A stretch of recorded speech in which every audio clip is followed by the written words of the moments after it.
again. So I'm going to be starting doing a reloading or hand loading series, step by step, how I do it.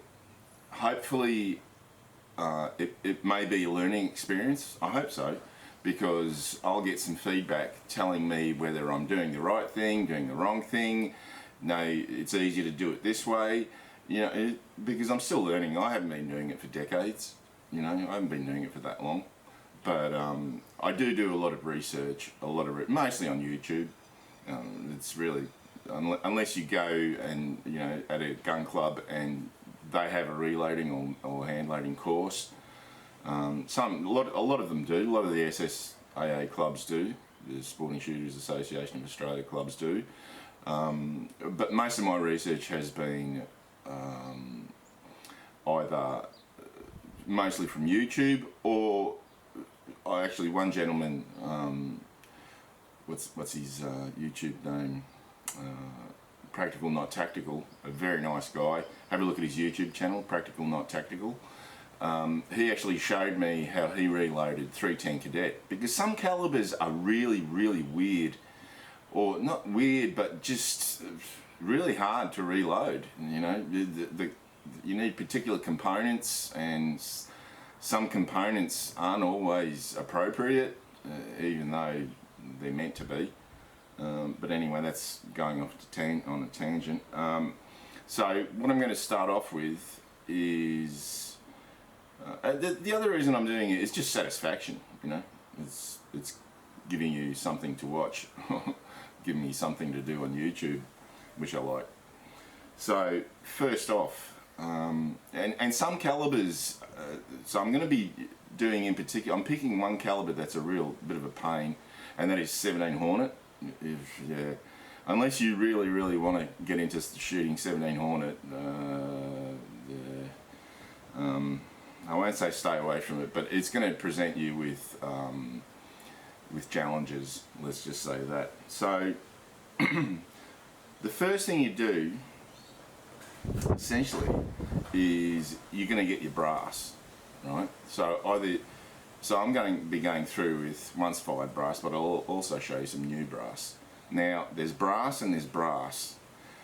Not all manufacturers, the manufacturers don't use the same formulation, the same alloy of brass. They're different, definitely different. I've experienced that. The number one brass manufacturer is Lapua, and that's why all the top shooters, all the F-class shooters, they use Lapua. There's a good reason for that, because it is the only brass that I have purchased where I have not had to do any preparation to whatsoever. And some of you might be thinking, who've never reloaded or hand loaded or purchased new brass for that purpose. In fact, all of the other manufacturers, all of the other brass manufacturers, and I've used brass from a lot of different brands, they all needed some preparation. Lapua, no. You open the box of new Lapua brass, and away you go. There is no preparation whatsoever needed with Lapua brass. Now, the first thing that you do when you get, say, once fired brass, so you've shot off some factory ammo and presto, you've got some brass. Now, so the first decapping die that I ever got, and I've still got it, the Lee Precision Universal decapping die. Now, this is a standard decapping die, and it is not suitable for 17 Hornet because the flash holes on the 17 Hornet are really tiny. I actually did end up grinding the pin on this down so I could do it on 17 Hornet, but it's not really appropriate, unless that's a really tiny pin, so turning it down, not really an option. But recently I purchased a Redding, Redding small decapping die. It's called a small decapping. I don't know why it's called a small decapping die, because it's suitable for everything from 22 caliber to 50 caliber. That's with the standard pin. So it comes with the standard pin, which is the same size as pretty much as the Lee, maybe a little bit smaller. for all of your standard calibers, what I call standard calibers, but what I purchased was decap rod only for 17 and 20 caliber. So I can't remember which site I bought it from, but there is an option there when you purchase this die to also buy the 17 caliber, 2017 caliber rod, and I would advise that because if you do get into I don't know, yeah, if you do get into 17 caliber, like 17 Hornet, you will need the smaller pin, and I've got the smaller pin in right now, haven't I? Yes. So these Redding make really excellent dies. They really do. One of the, I won't say it's a fault, the problem with the Lee die is that if you're misaligned and you don't get the pin in the center of the flash hole and you hit the side, and I've done it, all right, I'll be honest, I've done it. I've bent that pin because, or maybe not that pin, but a pin on a sizing die. Just stupidity. That's one bit of advice. If you are doing any part of the process on that press and you're moving that lever down and you've got serious resistance, stop. Something's wrong. Don't keep going. Don't force it because you're going to break something. The nice thing about the Redding die is that it has two E-clips, one inside on the pin and one on top, so they stop it from going up or down. And those and they supply you with an extra E-clip. Those E-clips are the sacrificial parts, so that if you are stupid enough to apply too much force, those E-clips will probably give way before you bend the pin. Hopefully, I don't know. I'm not going to try it and find out because these Redding dies are expensive. Redding and RCBS are some of the most expensive dies because they are really good, precision made, and they make a lot of specialty dies. There's nothing wrong with Lee. Lee are the cheapest dies. There is absolutely nothing wrong. And my advice is buy Lee dies. Okay, buy a Lee set because number one, you are going to get the crimping die in the set, which no other die manufacturer gives you in their kits. The other thing you're going to get with a Lee kit is, with a Lee die set, is the shell holder. None of the other companies that I know of supply you with a shell holder. Lee do. So my advice is buy the Lee die set first, and then later on you can buy individual particular dies that you think the Lee isn't suitable or you want a better one, and you can buy at a Redding or an RCBS single die for that purpose, like a seating die or something like that. Or if you're just doing some weird stuff like neck sizing only, which I don't do. I full length size. I'm not going to muck around with that. You know what? If it's fair enough, if you're in serious competition, if you're a serious competition shooter, and you want to have your brass fire formed and only size the neck, fine, that's okay. But for hunters, that's not really a thing. You really don't need that, you know, that level of precision, you know. So I full length size. But anyway, what I'll do is I'll go to the bench and we'll start decapping with my new Redding decapping die. So let's go. So we're at the bench now. So I've got some. Oh, that primer's almost popping out. Yeah, Hornety brass. Some of the primer pockets are really loose. So that's a fired case of 17 Hornet. Yeah, of 17 Hornet. Primer's still in it. I'm surprised it didn't pop out. Now, so one of the beauties of the Lee, so that's a 17 Hornet, Lee pace set a die set. That's what I advise to get that, because in that you will get, it's a bit dark, there's some light, whatever, you will get, so what's that, this is a bullet seating die which I don't use. This is trim die, and this is a crimping die. So I do have other die sets for 17 Hornet, different brands. I've got a couple of Reddings. I've got Redding and Hornady as well. Now, so this is the Redding decapping die, and it's a pretty simple process. So I do have two presses. As you can see, I've got the RCBS rock chucker, which I'll go into when we talk about presses. So not too bothered about it. It does come with a locking ring, very nice. The Redding die does come with a locking ring, which is very nice. So you put it in, you only really need to go as far. You don't want to go too far. You only really need to go as far as popping out the cap, and that's probably needs to go a bit further. Oh, there we go, fell out. So I'll do another one.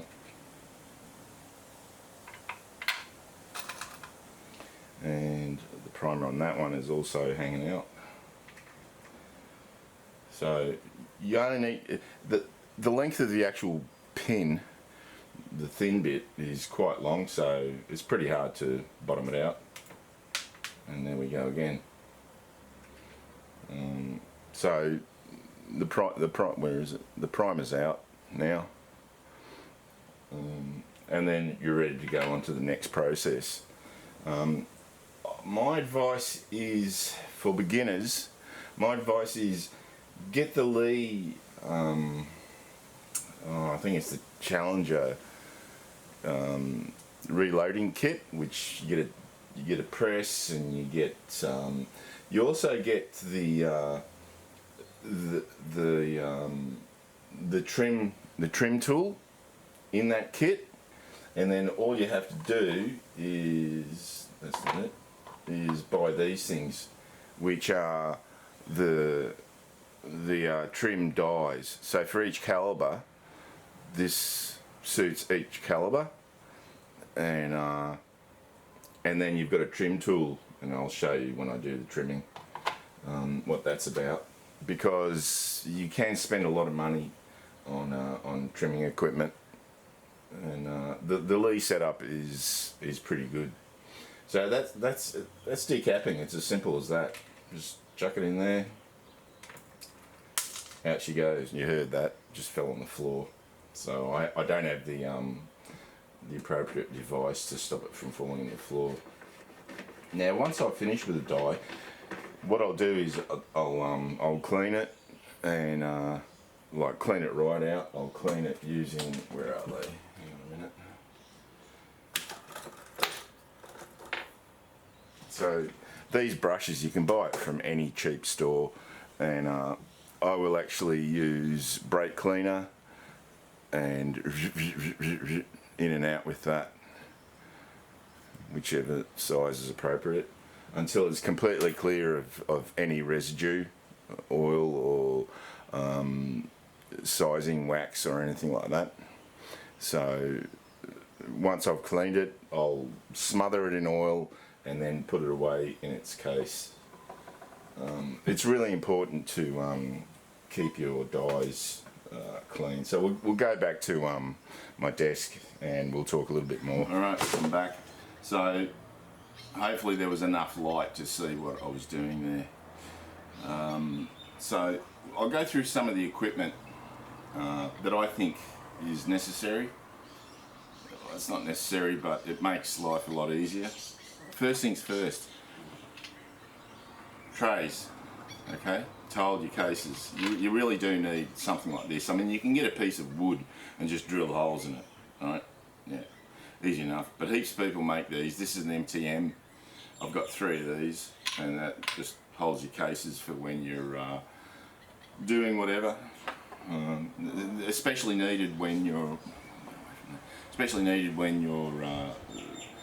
charging, so putting powder in. Now let's start off with dies. Yeah, so with dies, my advice is first up, buy a lead pace setter dies set. So because you get the shell holder and you also get the crimping die. You don't get those things with any other sets. So this set was about, I don't know, I think when I bought it, it was about 60 bucks. They're probably still around that, $60, $70. This is, so I've got 3 different die sets for 17 Hornet.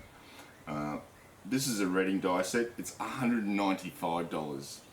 It's more than double what that one cost, right? And you only get 2 dies, and that's all you get, just 2 dies, all right? But they are extremely precision, well made. I've also got a Hornady set, and in this one, you get 2 dies. Yep. And this one was, how much was this one? I don't know, price tag's gone from it. It would have been about, I don't know, 130 bucks, something like that. So yes, the Lee die sets are really cheap, but guess what? You get so much in them. You get the shell holder, which you need. You need the shell holder, all right, to put, when you're using the press, and also when you're using this thing, which I'll explain in a second.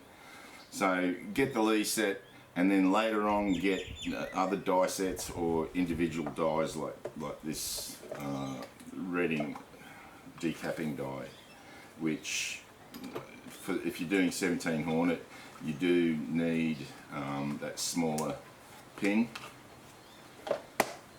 Alright, so that's die sets.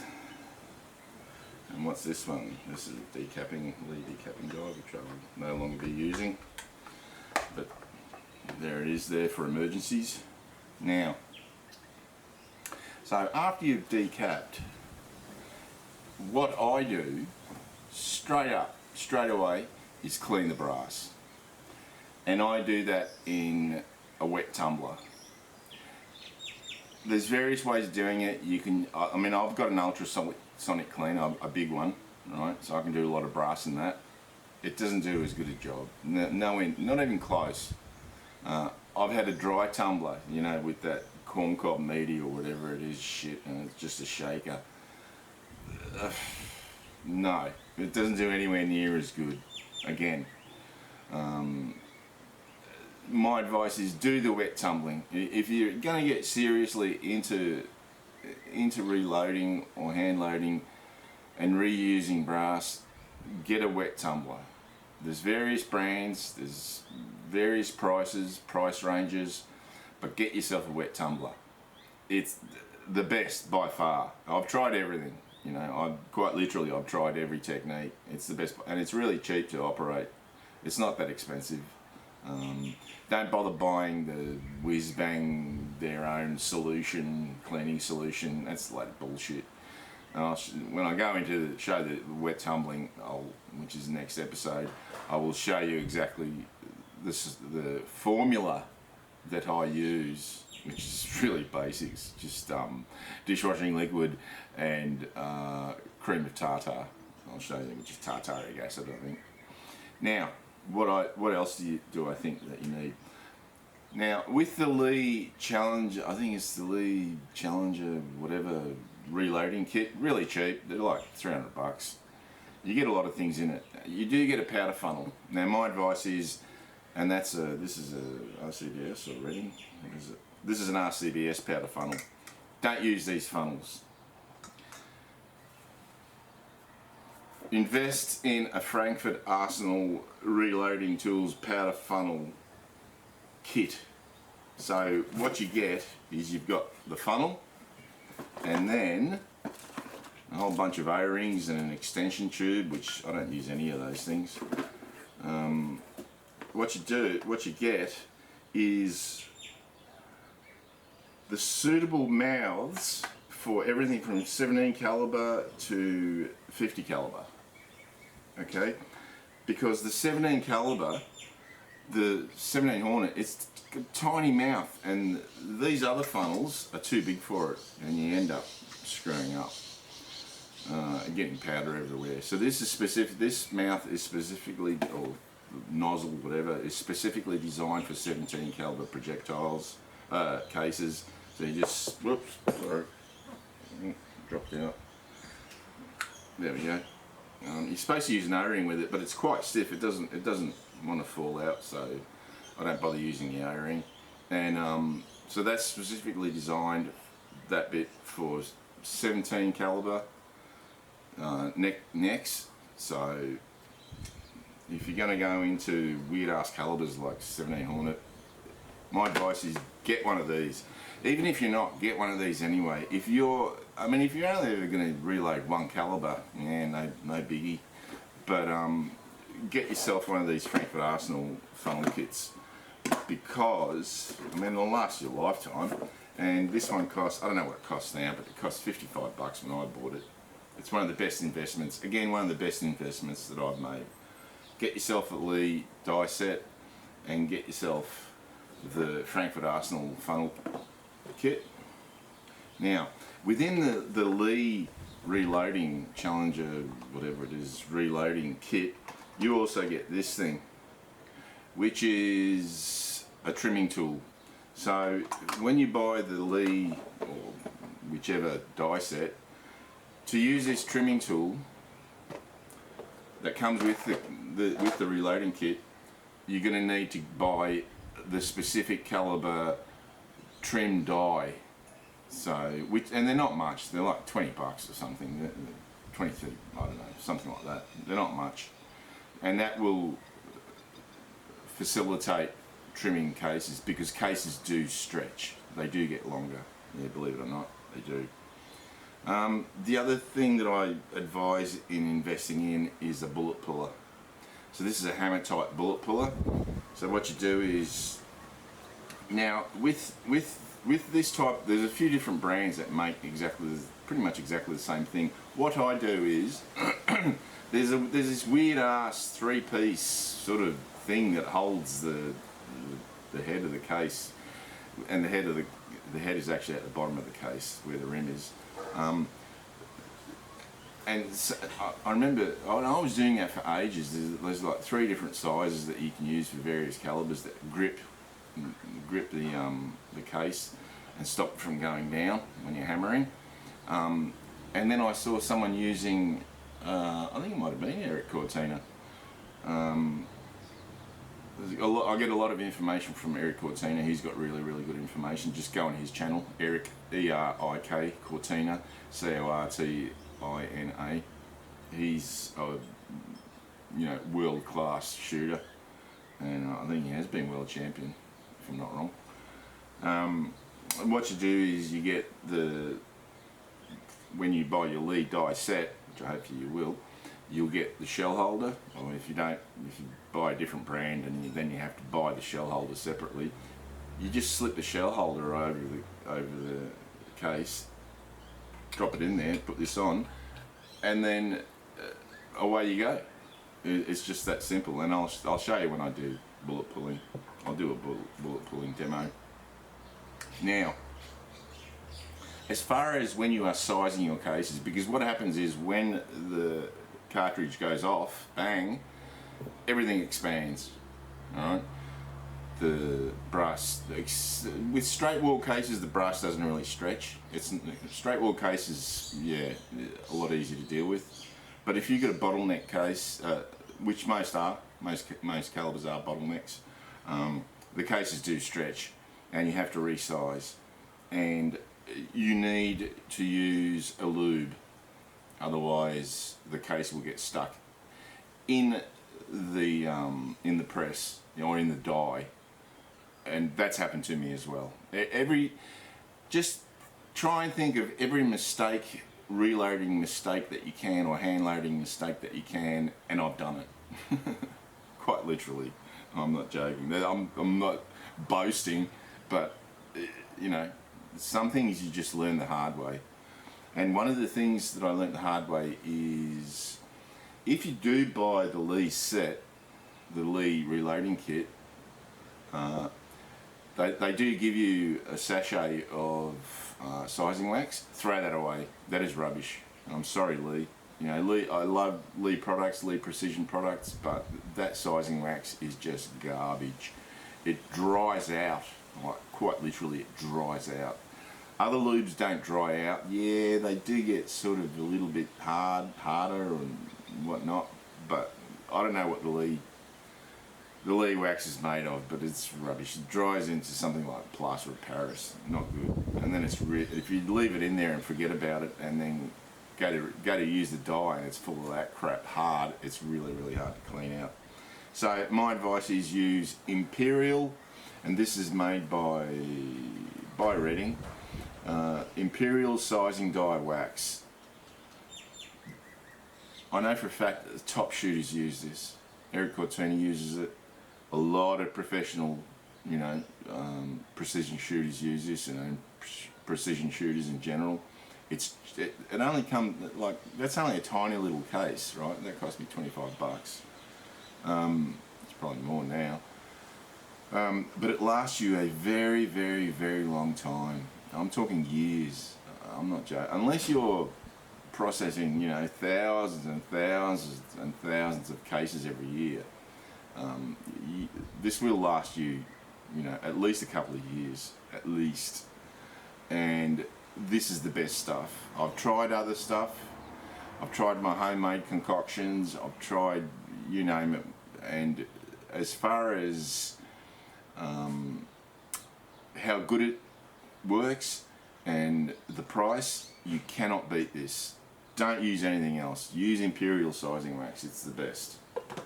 Now, the other thing that I advise that you invest in is with that Lee reloading kit, you do get a beam scale. So it's a mechanical scale. You know what? Those things are slow. That is a slow. I mean, it's a slow process anyway, unless you've got even with it, say something like a powder dispenser, electronic charge dispenser. That's still slow. I mean, some of them take like almost 30 seconds.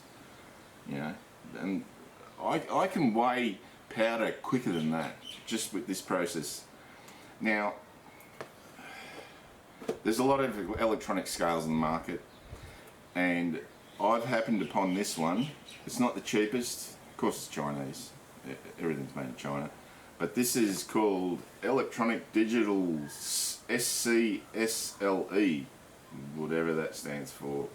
And which model is it? I can't remember which model it is.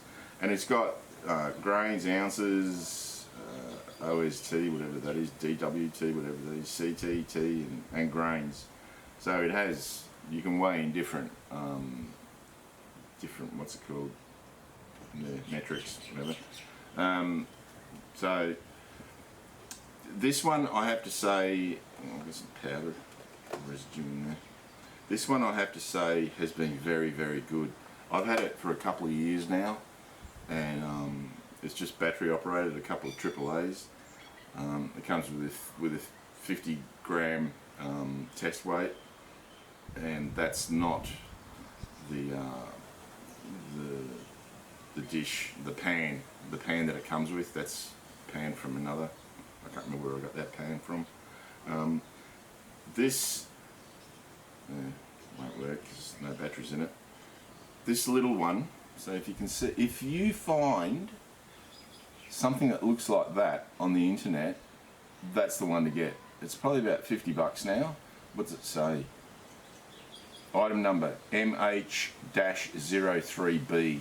There you go. So Google electronic scale MH-03B, and because it doesn't actually have a brand on it, you know, just as electronic digital scale. My advice is and this one is really, really accurate. You know what? Even accuracy is not like, does it accurately weigh, you know, to 1/100th of a grain or 1/10th of a grain or whatever? That is not the important thing. The important thing is consistency. Because if you're making 100 rounds, right, You want 100 chargers that weigh exactly the same. It doesn't matter if you're going for, say, so with the 17 Hornet, I'm going for 10 grains, exactly 10 grains of AR2205 powder. It doesn't matter if it's 10.1 or 9.9 or 9.8 or 10.2. That's not important. What's important is that they're all exactly the same. That's what you're after. Consistency. That's the name of the game as far as accurate shootings and accurate ammunition. Consistency. So as far as scales are concerned, I advise get one of these. It's quite cheap. I think now you're probably looking. I think it cost me like $40 or $50, something like that. But it works really, really well. I've had other electronic scales that were really good, but they break down after not very long because, you know, unless you're buying A&D or something like that, you know, like seriously, you're looking at hundreds of dollars, right? And it doesn't really matter. You know, if you're not a professional target shooter or whatever, or precision shooter, it doesn't really matter if, you know, your scale is not the best. So just buy a cheapie, but get one of these, because my advice is get one of these because yeah, it's a good scale. So that's pretty much it. And of course the other thing you need is a press. But if you buy the press that you get with the Lee press kit, Challenger kit, is okay, but it's not precision. And my one is out of whack, it's out of alignment, which is why I got the RCDS Rock Chucker. That's a seriously good press. So anyway, I hope you got something out of that. If you use other things that you think are better, or if you know of a scale that's electronic scale that is reasonably priced, let me know about it, because, you know, I want to know. So that's pretty much it for part one, and in part two I'll be going into to what's called cleaning the brass, and also deburring, well, cleaning and probably sizing will be the next part. So until then, see you later.